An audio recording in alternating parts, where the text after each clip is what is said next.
In this presentation, we examine whether banning solar panels on farmland wipes out the documented benefits of agrivoltaic agriculture.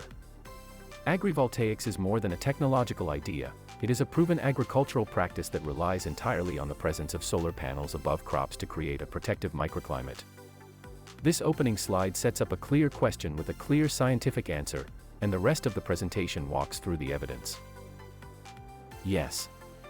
Regulations that forbid installing solar panels on agricultural land directly eliminate the well-documented agrivoltaic benefits such as higher crop yields, improved soil moisture, reduced heat stress, and protection from wind and hail. All of these advantages depend on the physical presence of solar structures over the crops. If those structures cannot be built, the agrivoltaic system cannot operate, and none of its proven agricultural, economic, or climate benefits can occur. Agrivoltaics places solar panels above active crop fields so the same land produces both food and electricity. The benefits come from the moderated microclimate beneath the panels. The soil retains more moisture, plants experience less heat stress, and the crops are shielded from excessive sun, wind, and hail. This environment has been shown to increase yields for crops such as strawberries, lettuce, kale, peppers, tomatoes, and grapes. Without panels, this microclimate never forms, meaning none of the productivity gains or resilience advantages are possible. Around the world, agrivoltaic systems consistently increase crop yields by 5 to more than 30% depending on the crop and location. Studies from Europe, the United States, and Asia show reduced irrigation needs, lower soil temperatures, better soil health, and stronger resistance to climate shocks.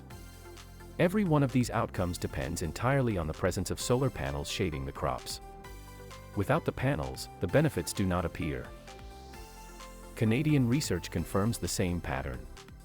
A new Western University study by Pierce and Jamil shows that agrivoltaic crops outperform open-field crops even when the solar panels are not generating electricity. The shade itself is what improves yields. This finding means that even non-operational, end-of-life, or offline solar arrays still provide measurable agricultural benefits. When regulations prohibit panels on farmland, they also prohibit this shading effect and remove these advantages entirely. Several jurisdictions, including Alberta, have introduced rules that block solar development on agricultural land. These rules prevent the shading structures from being built, making agrivoltaics impossible.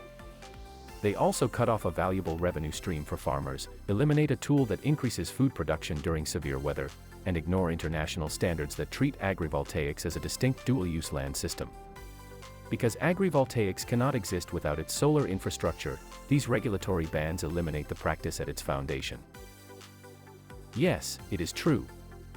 Regulations that prevent solar installations on farmland cancel the scientifically demonstrated benefits of agrivoltaic agriculture. The improvements to yield, soil moisture, temperature stability, crop protection, and farm revenue all rely on the presence of solar structures. When governments ban those structures, they eliminate both the clean energy potential and the enhanced food production agrivoltaics reliably delivers.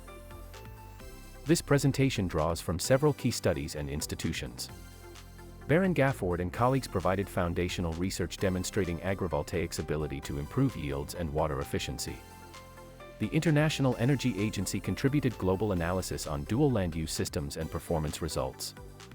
Maru, Wary, Dufour, and Dupras supplied controlled agricultural experiments showing improved lettuce productivity under photovoltaic panels.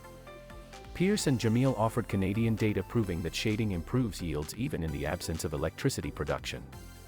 The U.S. National Renewable Energy Laboratory contributed system-level analysis of agrivoltaic deployment and benefits. Impolomani and Barica provided a comprehensive European review connecting agrivoltaics to the EU's Green Deal and agricultural policy. Viewers can pause on this slide to review the complete citations and explore each source. For more fact-based content about Canadian politics, democratic health, economic trends, and rhetorical analysis, the Facts for Canadians platforms offer ongoing resources and educational material. These outlets aim to strengthen public understanding, improve media literacy, and support evidence-based democratic engagement.